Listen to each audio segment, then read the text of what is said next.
เป็นพระธรรมกิจวัตรทุกวันเวลา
ขอนอบน้อมแด่พระผู้มีพระภาคเจ้าพระองค์นั้นซึ่งเป็นผู้ไกลจากกิเลสตรัสรู้ชอบได้โดยพระองค์เองสวัสดีครับท่านผู้ฟังที่เคารพครับท่านผู้ฟังกำลังรับฟังรายการศึกษาธรรมนำสุขมีเสนอแก่ท่านผู้ฟังทุกวันศุกร์และวันเสาร์โดยเฉพาะวันศุกร์นั้นเริ่มตั้งแต่เวลา 14 นาฬิกาถึง 15 นาฬิกาดำเนินรายการโดยกระผมพันเอกธนัทเดชะมีอาจารย์สุรภาเดชะเป็นผู้ร่วมรายการวันนี้เราได้นำพระไตรปิฎกฉบับอรรถกถาเล่มที่ 30 มาศึกษากันในสังยุตตนิกายว่าด้วยเรื่องพระโสชิชวาทุติยธรรมมัญญสูตรซึ่งมีอยู่ในหน้า 65 แต่ก่อนที่จะมาถึงพระสูตรนั้นเราจำพวกทบทวนถึงพระสูตรที่เราได้ศึกษากันมาว่าด้วยปฏิสูตรด้วยมิจฉาปฏิบัติและสัมมาปฏิบัติซึ่งพระพุทธเจ้าแสดงมิจฉาปฏิบัติและสัมมาปฏิบัติแก่ภิกษุทั้งหลาย ซึ่งพระองค์ตรัสว่าก็มิจฉาปฏิบัติเป็นไฉนคือความเห็นผิดความดำริผิดวาจาผิดการงานผิดอาชีพผิดความพยายามผิดระลึกผิดและความตั้งใจผิดนี้เรียกว่ามิจฉาปฏิบัติคือปฏิบัติผิดปฏิบัติไม่ถูกต้องส่วนสัมมาปฏิบัตินั้นพระองค์ตรัสว่าคือความเห็นชอบความดำริชอบวาจาชอบการงานชอบอาชีพชอบพยายามชอบระลึกชอบและความตั้งใจชอบนี่เรียกว่าสัมมาปฏิบัติอีกสูตรหนึ่งคือปฏิปันนสูตรว่าด้วยบุคคลผู้ปฏิบัติผิดและปฏิบัติชอบพระองค์ตรัสว่าเราจะแสดงบุคคลผู้ปฏิบัติผิดและบุคคลผู้ปฏิบัติชอบแก่เธอทั้งหลายพระองค์ตรัสว่าก็บุคคลผู้ปฏิบัติผิดเป็นไฉน บุคคลบางคนในโลกนี้มีความตั้งใจผิด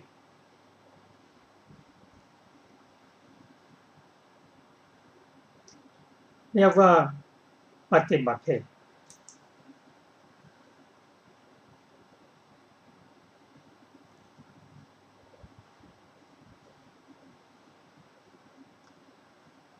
ก็บุคคลผู้ปฏิบัติชอบเป็นไฉน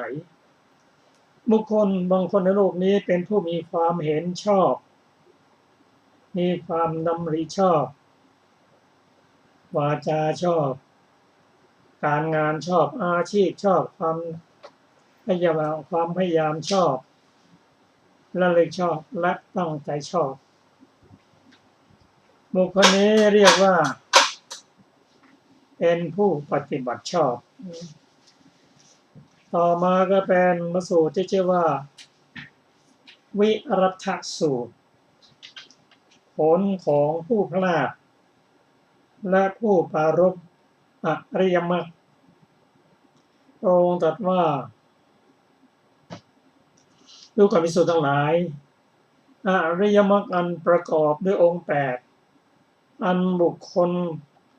เหล่าหนึ่งพลาดแล้วอริยมรรคอันประกอบด้วยองค์8แห่งบุคคลเหล่านั้นย่อมไม่ให้ถึงความสิ้นทุกข์โดยชอบอริยมรรคอันประกอบด้วยองค์8อันบุคคลเหล่าใดเหล่าหนึ่งปรารภแล้วอริยมรรคอันประกอบด้วยองค์8ของบุคคลเหล่านั้นย่อมให้ถึงความสิ้นทุกข์โดยชอบพระองค์ตรัสว่าดูพระภิกษุทั้งหลายอริยมรรคอันประกอบด้วยองค์8คือความเห็นชอบความดำริชอบวาจาชอบการงานชอบอาชีพชอบความพยายามชอบความ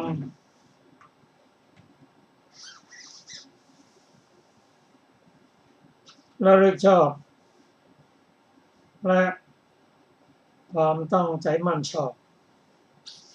อริยมรรคองค์ประกอบด้วยองค์8อันบุคคลเราใดละหนึ่งพลาดแล้วอริยมรรคอันประกอบด้วยองค์8ของบุคคลเหล่านั้นย่อมไม่ให้ถึงความสิ้นทุกข์โดยชอบอริยมรรคอันประกอบด้วยองค์8อันบุคคลเราใดละหนึ่งปรารภแล้วอริยมรรคอันประกอบด้วยองค์8ของบุคคลนั้นย่อมให้ถึงความสิ้นทุกข์โดยชอบ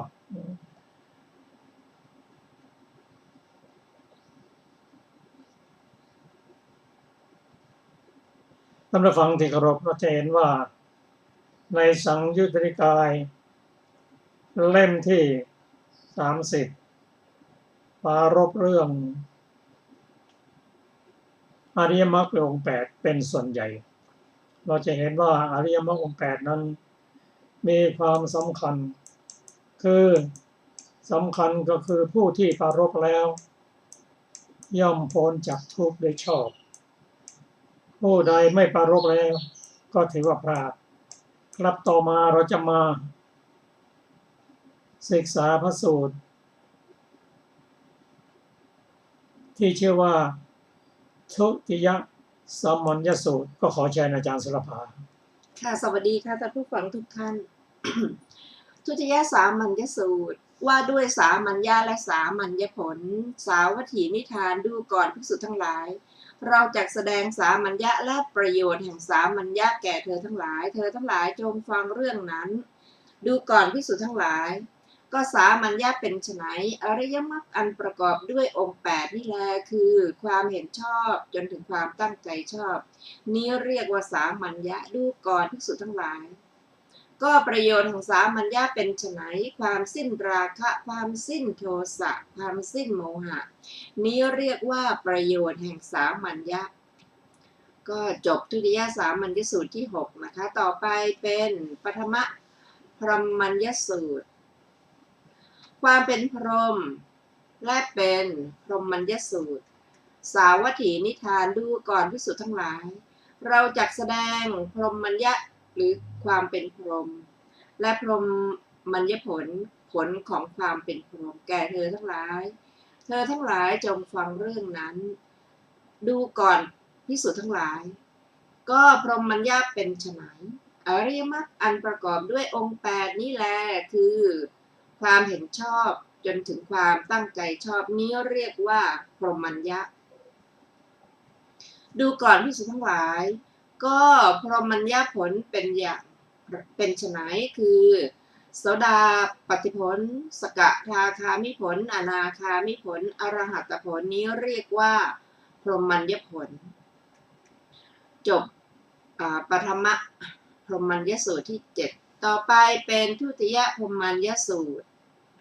ความเป็นพรหมและประโยชน์แห่งความเป็นพรหมสาวัตถีนิทานดูก่อนภิกษุทั้งหลายเราจักแสดงพรหมัญญะและประโยชน์แห่งพรหมัญญะแก่เธอทั้งหลายจงฟังเรื่องนั้นดูก่อนภิกษุทั้งหลายก็พรหมัญญะเป็นไฉนอริยมรรคอันประกอบด้วยองค์8นี้แลคือความเห็นชอบจนถึงความตั้งใจชอบนี้เรียกว่าพรหมัญญะดูก่อนภิกษุทั้งหลายก็ประโยชน์แห่งพรหมัญญะเป็นไฉนความสิ้นราคะความสิ้นโทสะความสิ้นโมหะนี้เรียกว่าประโยชน์แห่งพรหมัญญะก็จบทุติยพรหมัญญสูตรที่8นะคะต่อไปเป็นปฐมพรหมจริยสูตรพรหมจรรย์และผลแห่งพรหมจรรย์สาวัตถีนิทานดูก่อนภิกษุทั้งหลายเราจักแสดงพรหมจรรย์และผลแห่งพรหมจรรย์แก่เธอทั้งหลายจงฟังเรื่องนั้นดูก่อนภิกษุทั้งหลายก็พรหมจรรย์เป็นไฉนอริยมรรคอันประกอบด้วยองค์8นี้แลคือความเห็นชอบจนถึงความตั้งใจชอบนี้เรียกว่าพรหมจรรย์ดูก่อนภิกษุทั้งหลายก็ผลแห่งพรหมจรรย์เป็นไฉนคือโสดาปัตติผลสกทาคามิผลอนาคามิผลอรหัตผลนี้เรียกว่าผลแห่งพรหมจรรย์จบปฐมพรหมจริยสูตรที่9ต่อไปเป็นทุติยพรหมจริยสูตรพรหมจรรย์และประโยชน์แห่งพรหมจรรย์สาวัตถีนิทานดูก่อนภิกษุทั้งหลายเราจักแสดงพรหมจรรย์และประโยชน์แห่งพรหมจรรย์แก่เธอทั้งหลายจงฟังเรื่องนั้นดูก่อนภิกษุทั้งหลายก็พรหมจรรย์เป็นไฉนอริยมรรคอันประกอบด้วยองค์8นี้แลคือความเห็นชอบจนถึงความตั้งใจชอบนี้เรียกว่าพรหมจรรย์ดูก่อนภิกษุทั้งหลายก็ประโยชน์แห่งพรหมจรรย์เป็นไฉนความสิ้นราคะความสิ้นโทสะความสิ้นโมหะนี้เรียกว่าประโยชน์แห่งพรหมจรรย์จบทุติยพรหมจริยสูตรที่10และจบปฏิปัตติวรรคที่4ซึ่งมีอรรถกถาดังต่อไปนี้ บทว่ามิจฉาปฏิปติงคือซึ่งไม่ปฏิบัติตามเป็นจริงบทว่ามิจฉาปฏิปันนังคือผู้ไม่ปฏิบัติตามเป็นจริงสูตร1ท่านกล่าวด้วยสามารถธรรมสูตร1ด้วยสามารถบุคคลบทว่าอปาราปารังได้แก่ซึ่งนิพพานจากวัฏฏะชนเหล่าใดซึ่งถึงฝั่งแล้วก็ดีกำลังถึงก็ดีจักถึงก็ดีชนเหล่านั้นพึงทราบทั้งหมดพึงทราบว่าเป็นผู้ถึงฝั่งในบทว่าปารคามิโนดังนี้บทว่าตีระเมวานุทาวติความว่าย่อมวิ่งไปสู่วัฏฏะนั่นเองคือย่อมเที่ยวไปในวัฏฏะบทว่ากันหังคืออกุศลธรรมบทว่าโอกาอโนกังได้แก่จากวัฏฏะอาศัยนิพพาน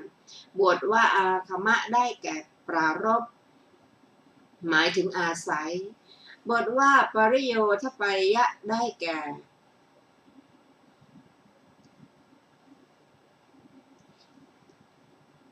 พึงทำให้บริสุทธิ์บทว่าจิตตะบทว่าจิตตะเลเสหิได้แก่ด้วยนิวรณ์อันทำให้จิตเศร้าหมองบทว่าสัมโพธิยังเคสุได้แก่ในโพชฌงค์7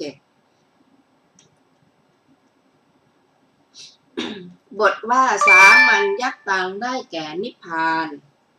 จริงอยู่นิพพานนั้นท่านกล่าวว่าประโยชน์แห่งความเป็นสมณะเพราะควรเข้าถึงโดยความเป็นสมณะ บทว่าพรหมัญญังคือความเป็นผู้ประเสริฐสุดบทว่าพรหมัญญัตถังได้แก่พระนิพพานเพราะควรเข้าถึงโดยความเป็นผู้ประเสริฐสุดเกจิอาจารย์กล่าวว่านิพพานอันมาแล้วว่าเป็นที่สิ้นไปแห่งราคะในหนหลังและใน3สูตรนี้ในที่ใดๆแม้อรหันต์ก็ควรในที่นั้นๆเช่นกันก็จบอรรถกถาปฏิปัติสูตรที่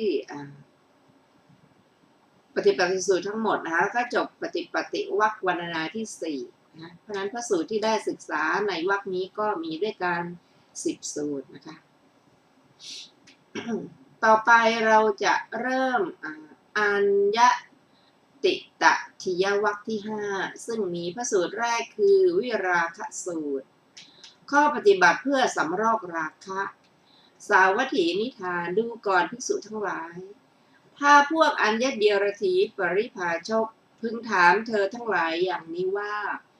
ดูก่อนผู้มีอายุทั้งหลายท่านทั้งหลายอยู่ประพฤติพรหมจรรย์ในพระสมณโคดมเพื่อประโยชน์อะไรเธอทั้งหลายถูกถามอย่างนี้แล้วพึงชี้แจงแก่พวกอัญญเดียรถีปริภาชกเหล่านั้นอย่างนี้ว่าดูก่อนผู้มีอายุทั้งหลายเราทั้งหลายอยู่ประพฤติพรหมจรรย์ในพระผู้มีพระภาคเจ้าเพื่อสำรอกราคะดูก่อนภิกษุทั้งหลายก็ถ้าพวกอัญญเดียรถีปริภาชกพึงถามเธอทั้งหลายอย่างนี้ว่า ดูก่อนผู้มีอายุทั้งหลายก็ทางมีอยู่หรือข้อปฏิบัติเพื่อสำรอกราคะมีอยู่หรือเธอทั้งหลายถูกถามอย่างนี้แล้วพึงชี้แจงแก่พวกอัญญเดรถีปริภาชกเหล่านั้นอย่างนี้ว่าดูก่อนผู้มีอายุทั้งหลายทางมีอยู่ข้อปฏิบัติเพื่อสำรอกราคะมีอยู่ดูก่อนภิกษุทั้งหลายข้อทางเป็นไฉนข้อปฏิบัติเพื่อสำรอกราคะเป็นไฉนอริยมรรคอันประกอบด้วยองค์8นี่แลคือความเห็นชอบจนถึงความตั้งใจชอบนี้เป็นทางนี้เป็นข้อปฏิบัติเพื่อสำรอกราคะดูก่อนภิกษุทั้งหลายเธอทั้งหลายถูกถามอย่างนี้แล้วพึงชี้แจงแก่พวกอัญญเดียรถีปริภาชกเหล่านั้นอย่างนี้ก็จบวิราคะสูตรที่1นะ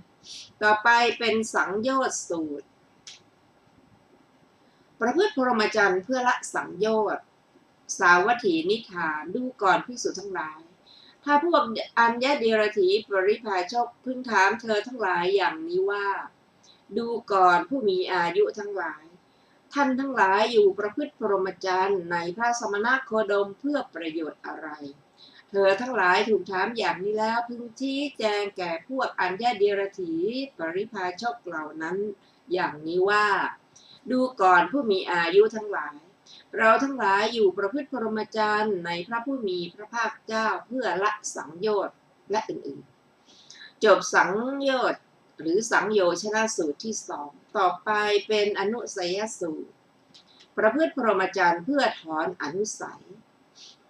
ดูก่อนผู้มีอายุทั้งหลายเราทั้งหลายอยู่ประพฤติพรหมจรรย์ในพระผู้มีพระภาคเจ้าเพื่อถอนอนุสัยและอื่นๆนะคะอัฏฐานสูตรที่ว่าอื่นๆก็คือว่าประพฤติพรหมจรรย์เพื่อกำหนดรู้สังสารวัฏดูก่อนผู้มีอายุทั้งหลายเราทั้งหลายอยู่ประพฤติพรหมจรรย์ในพระผู้มีพระภาคเจ้าเพื่อกำหนดรู้สังสารวัฏอันยืดยาวก็จบอัฏฐานสูตรที่3ต่อไปเป็นอาสวะสูตรประพฤติพรหมจรรย์เพื่อสิ้นอาสวะดูก่อนผู้มีอายุทั้งหลายเราทั้งหลายอยู่ประพฤติพรหมจรรย์ในพระผู้มีพระภาคเจ้าเพื่อความสิ้นอาสวะและอื่นๆ คำว่าและอื่นๆก็จะอยู่ในวิชาวิมุตติสูตรนะประพฤติพรหมจรรย์เพื่อทำให้แจ้งซึ่งวิชาและวิมุตติดูก่อนผู้มีอายุทั้งหลายเราทั้งหลายอยู่ประพฤติพรหมจรรย์ในพระผู้มีพระภาคเจ้าเพื่อกระทำให้แจ้งซึ่งผลแห่งวิชาและวิมุตติก็จบวิชาวิมุตติสูตรที่6ญาณทัศนสูตรประพฤติพรหมจรรย์เพื่อญาณทัศนะ ดูก่อนผู้มีอายุทั้งหลายเราทั้งหลายอยู่ประพฤติพรหมจรรย์ในพระผู้มีพระภาคเจ้าเพื่อญาณทัศนะและอื่นๆอีกนะคะก็ปรากฏอยู่ในอนุปาทาปรินิพพานสูตรข้อปฏิบัติเพื่ออนุปาทาปรินิพพานดูก่อนภิกษุทั้งหลายถ้าพวกอัญญเดียรถีปริยภาชกพึงถามเธอทั้งหลายอย่างนี้ว่าดูก่อนผู้มีอายุทั้งหลายท่านทั้งหลายอยู่ประพฤติพรหมจรรย์ในพระสมณโคดมเพื่อประโยชน์อะไรเธอทั้งหลายถูกถามอย่างนี้แล้วพึงชี้แจงแก่พวกอัญญเดียรถีปริพาชกเหล่านั้นอย่างนี้ว่าดูก่อนผู้มีอายุทั้งหลายเราทั้งหลายอยู่ประพฤติพรหมจรรย์ในพระผู้มีพระภาคเจ้าเพื่ออนุปาทาปรินิพพานดูก่อนภิกษุทั้งหลายถ้าพวกเดียรถีปริพาชกพึงถามเธอทั้งหลายอย่างนี้ว่าดูก่อนผู้มีอายุทั้งหลายก็ทางมีอยู่หรือข้อปฏิบัติเพื่ออนุปาทาปรินิพพานมีอยู่หรือเธอทั้งหลายถูกถามอย่างนี้แล้วพึงชี้แจงแก่พวกอัญญเดียรถีปริพาชกเหล่านั้นอย่างนี้ว่าดูก่อนผู้มีอายุทั้งหลายทางมีอยู่ข้อปฏิบัติเพื่ออนุปาทาปรินิพพานมีอยู่ดูก่อนภิกษุทั้งหลายก็ทางนั้นเป็นไฉนข้อปฏิบัติเพื่ออนุปาทาปรินิพพานเป็นไฉนอริยมรรคอันประกอบด้วยองค์8นี้แลคือความเห็นชอบจนถึงความตั้งใจชอบข้อนี้เป็นข้อปฏิบัติเพื่ออนุปาทาปรินิพพานดูก่อนภิกษุทั้งหลายเธอทั้งหลายถูกถามอย่างนี้แล้วพึงชี้แจงแก่ผู้อัญญเดียรถีปริพาชกเหล่านั้นอย่างนี้ก็จบอนุปาทาปรินิพพานสูตรที่8และจบอัญญติทิยวรรคที่5นะคะในพระสูตรนี้นะคะก็มีอัตถกถาดังต่อไปนี้บทว่าอัฏฐานะปริญญัตถังได้แก่กำหนดรู้สังสารวัฏอันยืดยาวเพราะฉะนั้นท่านจึงกล่าวว่านิพพานเพื่อกำหนดรู้สังสารวัฏอันยืดยาวอธิบายว่าเพื่อประโยชน์แก่พระนิพพานนั้นบทว่าอนุปาทาปรินิพพานถังได้แก่ไม่ใช่ประโยชน์ทางปัจจัยเพื่ออนุปาทาปรินิพพานอันหนึ่งในปยานนี้ท่านกล่าวถึงพระอรหันต์โดยผลคือวิชาวิมุตติท่านกล่าวการพิจารณาด้วยญาณทัศนะว่าเป็นนิพพานโดยบทที่เหลือด้วยประการชนี้ก็จบอัญญติถยวรรคขอคำอธิบายนะคะท่านผู้ฟังที่เคารพครับในพระสูตรที่เราได้ศึกษากันมานี้พระพุทธเจ้าทรงแสดงการตอบปัญหาของนักบวชนอกศาสนาที่เขามีความสงสัยว่าภิกษุผู้ประพฤติพรหมจรรย์ในศาสนาของพระผู้มีพระเจ้านั้นเพื่อประสงค์อะไร ซึ่งพระองค์แสดงไว้หลายในด้วยกันเช่นอยู่ประพฤติพรหมจรรย์เพื่อสำรอกราคะสำรอกโทสะสำรอกโมหะประพฤติพรหมจรรย์เพื่อละสังโยชน์เพื่อถอนอนุสัยเพื่อสิ้นอาสวะและเพื่อวิชาและวิมุตติและในที่สุดก็เพื่ออนุปาทานิพพานก็เราจะมาศึกษากันว่าที่พระองค์ได้แนะนำสู่ว่าเมื่ออัญญเดรถี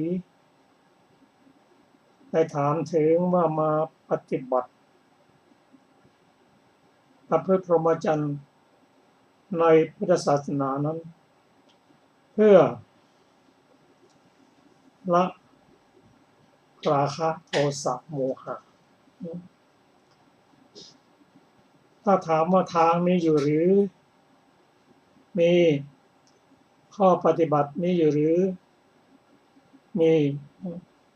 เริ่มต้นว่าการมีราคะโทสะโมหะนั้นเป็นความทุกข์อย่างยิ่งทำให้วนเวียนอยู่ในวัฏฏะไม่รู้จักจบจักสิ้นเพราะราคะนั่นคืออะไรก็คือตัณหานั่นเองโทสะก็คือความโกรธโมหะก็คือความหลงแต่ทั้งหมดทั้งสิ้นนี้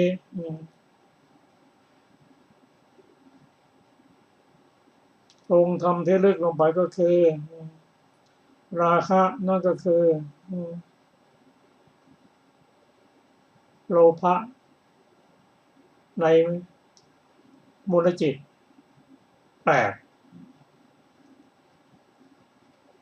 โทสะมูลจิต2โมหะมูลจิต2การจะละได้ทางมีอยู่หรือบ่มีทางคืออะไรคืออริยมรรคมีองค์8อันได้แก่สัมมาทิฏฐิ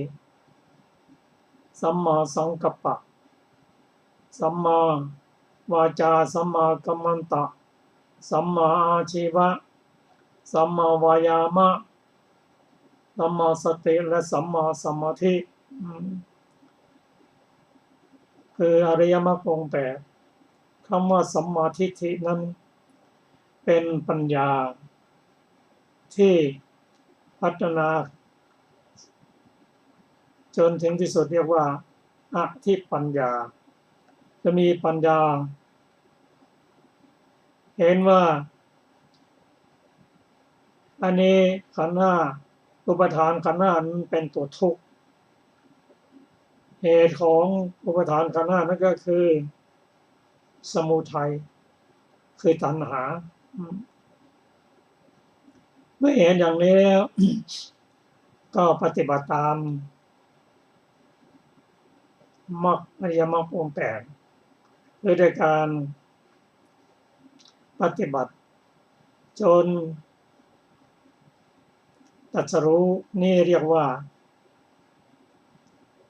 ความเห็นถูกคือพูดง่ายๆว่ามีปัญญาเห็นทุกข์เห็นเหตุของทุกข์มีปัญญาว่านี่ทางปฏิบัติเพื่อความพ้นทุกข์และปฏิบัติจนหมดราคะโทสะและโมหะหรือการปฏิบัติโดยการละสังโยชน์เสร็จไปตามลำดับผู้สามารถที่จะละสังโยชน์เสร็จตามลำดับนั้นคือเป็นผู้มีปัญญาพูดง่ายๆว่าสัมมาทิฏฐินั้นเป็นผู้ตรัสรู้ในอริยสัจ4เรียบร้อยแล้ว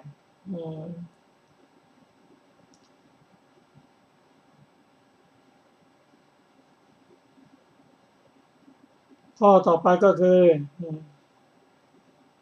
สัมมาสังกัปปะองค์ธรรมก็เขาแค่วิตกเจตสิกสามารถที่จะละ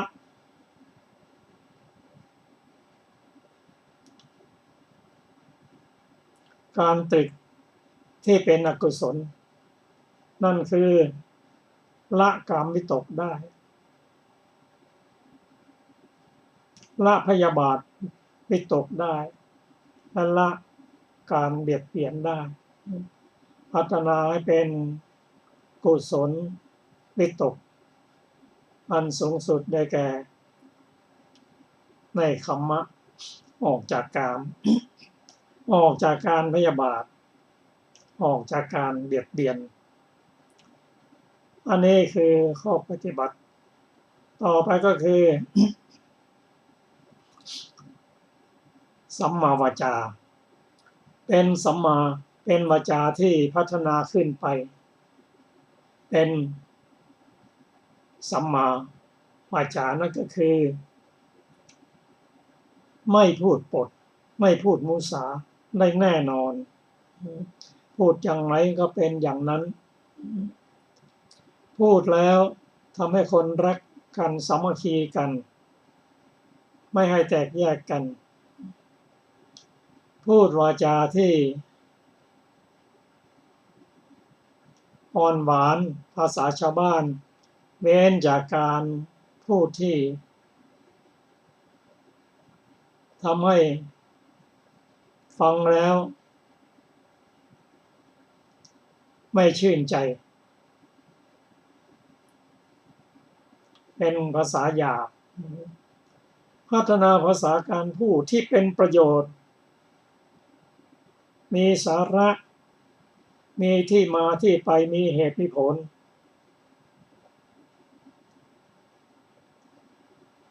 พัฒนาภาษาพูดได้อย่างนี้เรียกว่าสัมมาวาจาสัมมากัมมันตะนั้นคือการมีปัญญาสามารถที่จะเลือกอาชีพที่เป็นกุศลอย่างเดียวเพราะฉะนั้นอาชีพของสัมมากัมมันตะนั้นจึงไม่เกี่ยวข้องกับการทำลายชีวิตของผู้อื่นทรมานผู้อื่นเป็นอาชีพที่เว้นจากการลักการขโมยสิ่งไหนเขาไม่อนุญาตก็ไม่เอาก็ไม่รับอาชีพที่เกี่ยวข้องเกี่ยวกับการเหตุพรหมจรรย์ไม่พรากลูกพรากเมียของผู้อื่นอันนี้เป็นอาชีพที่เขาเห็นว่าเป็นอาชีพที่สูงสุดเป็นสัมมาอาชีวะเพราะเป็นสัมมากัมมันตะส่วนสัมมาอาชีวะนั้น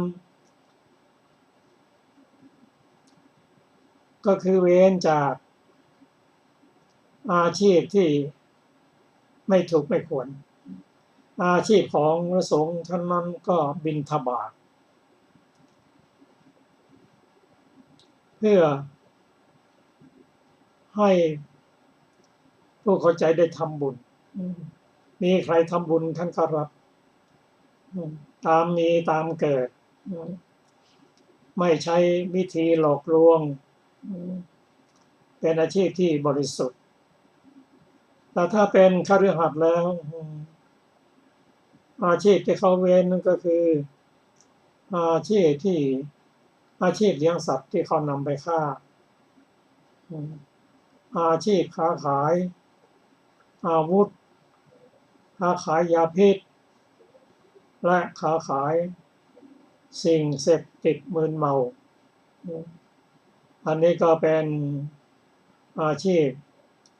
ที่พัฒนาไปตามลำดับ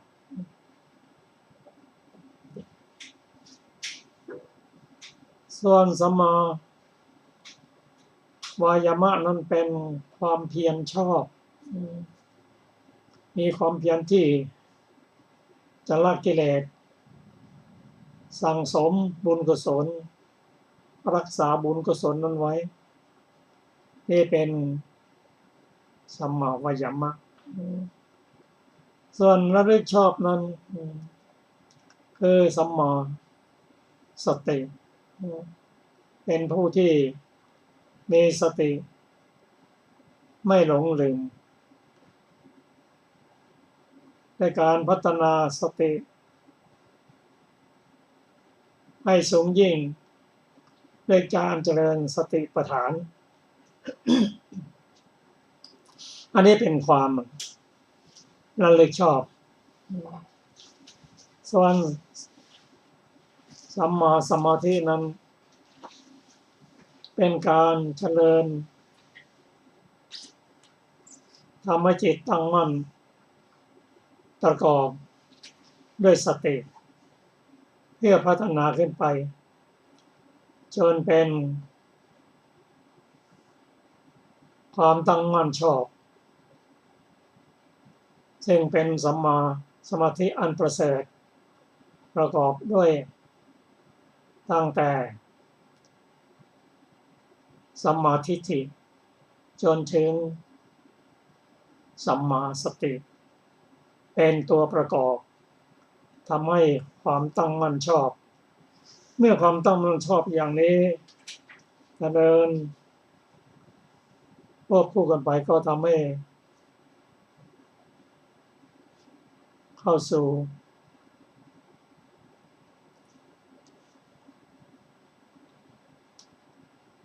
ทำให้สามารถละราคะโทสะโมหะได้ข้อปฏิบัติอันนี้ทำให้ละสังโยชน์10ได้สังโยชน์10นั้นก็ประกอบไปด้วยสักกายทิฏฐิศีลปตัปประมาสะวิจิกิจฉาผู้ละสังโยชน์เรื่องต่ำสามนี้ได้เป็นพระโสดาบันจะเกิดมาก็ไม่เกิน7 ครั้งก็จะพ้นจากทุกข์สังโยชน์เรื่องต่ำ5ได้แก่สัมมาได้แก่สักกายทิฏฐิศีลปตัปประมาสะวิจิกิจฉา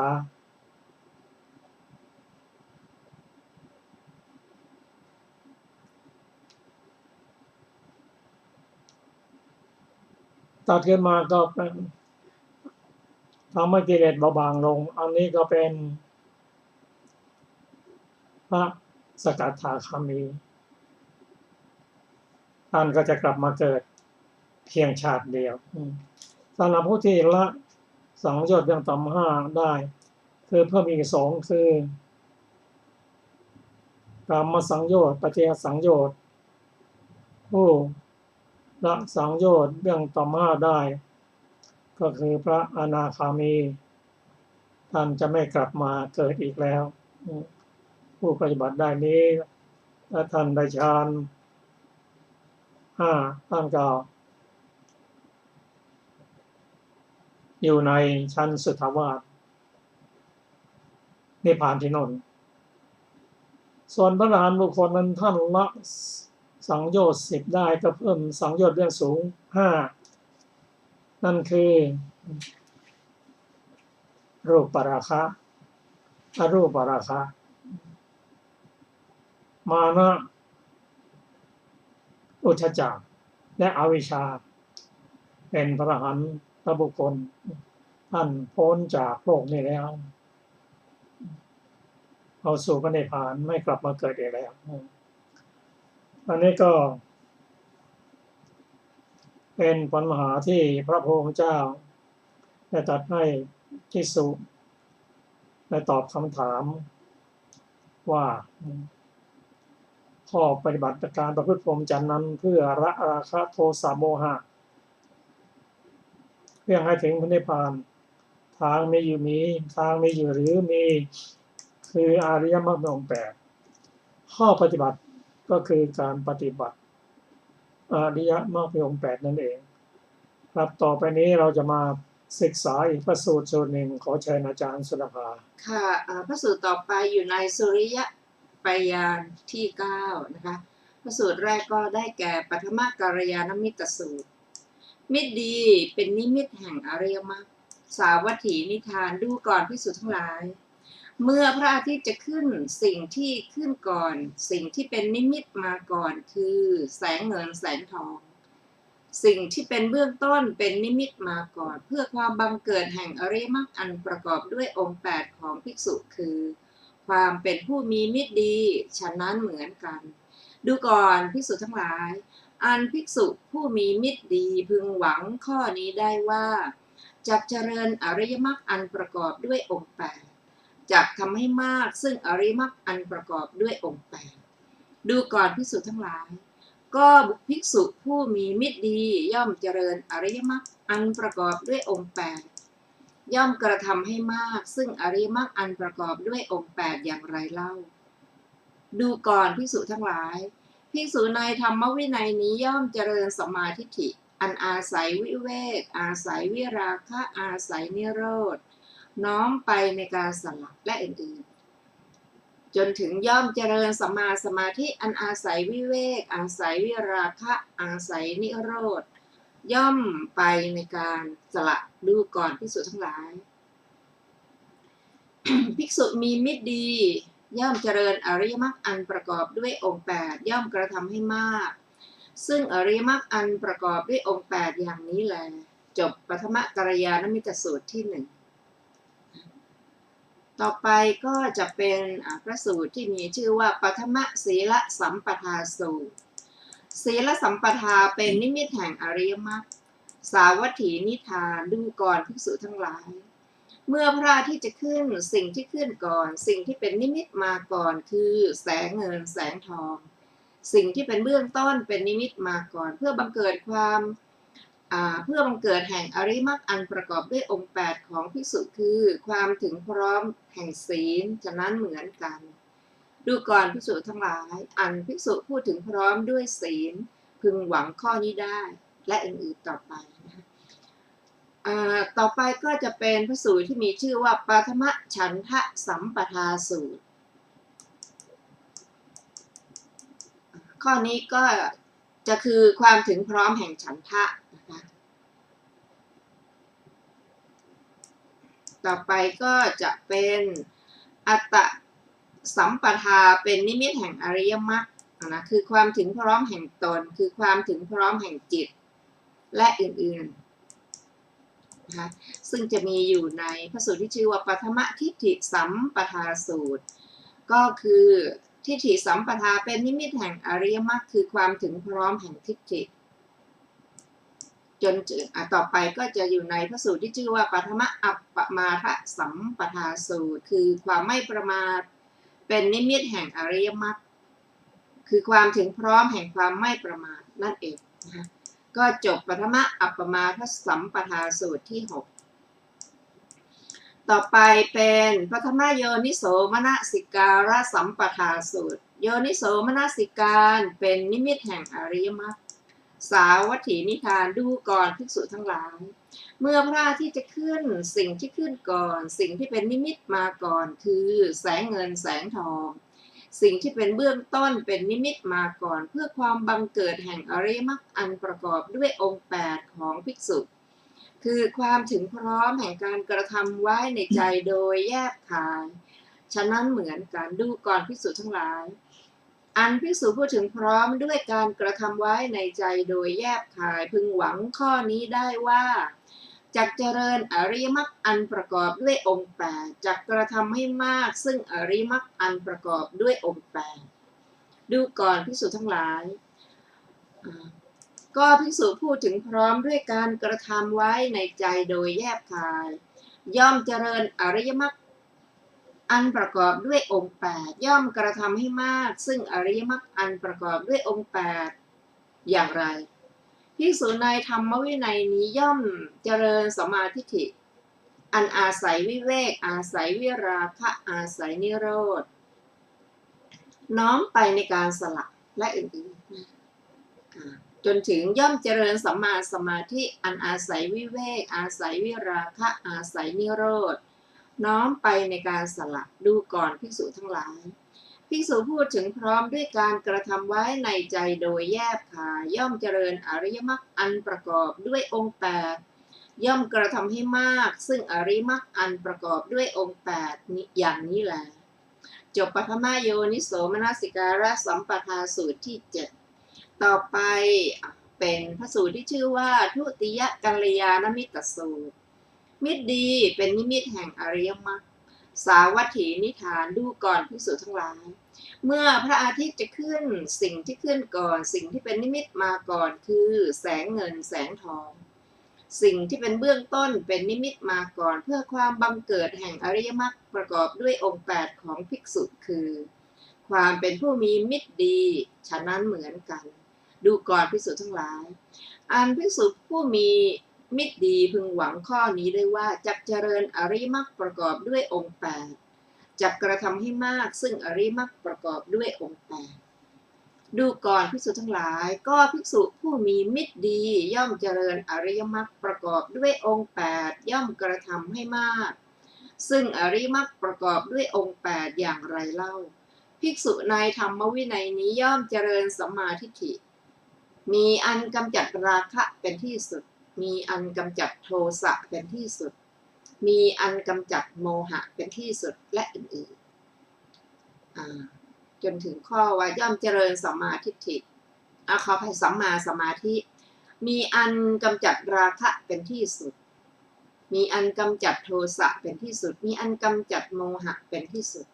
ดูก่อนภิกษุทั้งหลายภิกษุผู้มีมิตรดีย่อมเจริญอริยมรรคประกอบด้วยองค์8ย่อมกระทำให้มากซึ่งอริยมรรคประกอบด้วยองค์8อย่างนี้แหละจบทุติยกัลยาณมิตรสูตรที่8ต่อไปก็จะเป็นทุติยศีลสัมปทาสูตรศีลสัมปทาเป็นนิมิตแห่งอริยมรรคสาวัตถีนิทานดูก่อนภิกษุทั้งหลายเมื่อพระอาทิตย์จะขึ้นสิ่งที่ขึ้นก่อนสิ่งที่เป็นนิมิตมาก่อนคือแสงเงินแสงทองสิ่งที่เป็นเบื้องต้นเป็นนิมิตมาก่อนเพื่อความเกิดแห่งอริยมรรคประกอบด้วยองค์8ของภิกษุคือความถึงพร้อมด้วยศีลฉะนั้นเหมือนกันและอื่นๆก็จะปรากฏในพระสูตรต่อไปคือทุติยฉันทะสัมปทาสูตรฉันทะสัมปทาเป็นนิมิตแห่งอริยมรรคก็คือความถึงพร้อมแห่งฉันทะและพระสูตรต่อไปนะคะก็จะเป็นทุติยอัตตสัมปทาสูตรคืออัตตสัมปทาเป็นนิมิตแห่งอริยมรรคคือความถึงพร้อมแห่งตนและอื่นๆอีกปรากฏในทุติยทิฏฐิสัมปทาสูตรซึ่งก็คือทิฏฐิสัมปทาเป็นนิมิตแห่งอริยมรรคคือความถึงพร้อมแห่งทิฏฐิและอันอื่นต่อไปอยู่ในทุติยอัปปมาทสัมปทาสูตรคือความไม่ประมาทเป็นนิมิตแห่งอริยมรรคก็คือความถึงพร้อมแห่งความไม่ประมาทและอื่นๆซึ่งปรากฏอยู่ในทุติยโยนิโสมนสิการัพสัมปทาสูตรโยนิโสมนสิการเป็นนิมิตแห่งอริยมรรคมี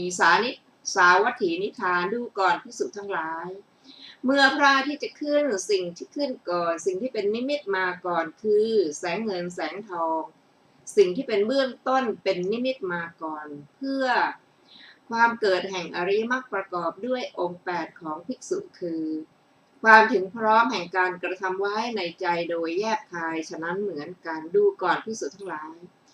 อันภิกษุพูดถึงพร้อมแห่งการกระทำไว้ในใจโดยแยบคายพึงหวังในข้อนี้ว่าได้ว่าจักเจริญอริยมรรคประกอบด้วยองค์8จักกระทำให้มากซึ่งอริยมรรคประกอบด้วยองค์8ดูก่อนภิกษุทั้งหลายก็ภิกษุพูดถึงพร้อมด้วยการกระทำไว้ในใจโดยแยบคายย่อมเจริญอริยมรรคประกอบด้วยองค์8ย่อมกระทำให้มากซึ่งอริยมรรคอันประกอบด้วยองค์8อย่างไรเล่าภิกษุในธรรมวินัยนี้ย่อมเจริญสัมมาทิฏฐิมีอันกำจัดราคะเป็นที่สุดมีอันกำจัดโทสะเป็นที่สุดมีอันกำจัดโมหะเป็นที่สุดและอื่นๆจนถึงย่อมเจริญสัมมาสติมีอันกำจัดราคะเป็นที่สุดมีอันกำจัดโทสะเป็นที่สุดมีอันกำจัดโมหะเป็นที่สุดดูก่อนภิกษุทั้งหลายภิกษุพูดถึงพร้อมด้วยการกระทำไว้ในใจโดยแยบคายย่อมเจริญอริยมรรคประกอบด้วยองค์8ย่อมกระทำให้มากซึ่งอริยมรรคประกอบด้วยองค์8อย่างนี้แหละก็จบทุติยโยนิโสมนสิการสัมปทาสูตรที่14และจบสุริยปัญญาที่6อัตถกถาในสุริยปัญญา มีวินิจฉัยดังต่อไปนี้พึงทราบเนื้อความในที่ทั้งปวงอย่างนี้ว่า ความเป็นผู้มีมิตรดีดุจการขึ้นไปแห่งอรุณอริยมรรคพร้อมกับวิปัสสนาอันดำรงอยู่เพราะความเป็นผู้มีมิตรดีแล้วทำให้เกิดขึ้นดุจความปรากฏแห่งพระอาทิตย์บทว่าศีลสัมปทาได้แก่จตุปริสุทธิศีลบทว่าฉันทะสัมปทาได้แก่กัตตุกามยตาฉันทะอันเป็นกุศลบทว่าอัตตสัมปทาคือความเป็นผู้มีจิตสมบูรณ์แล้วบทว่าทิฏฐิสัมปทาได้แก่ความถึงพร้อมแห่งญาณบทว่าอัปปมาทสัมปทาได้แก่ความถึงพร้อมแห่งความไม่ประมาทอันเป็นตัวการ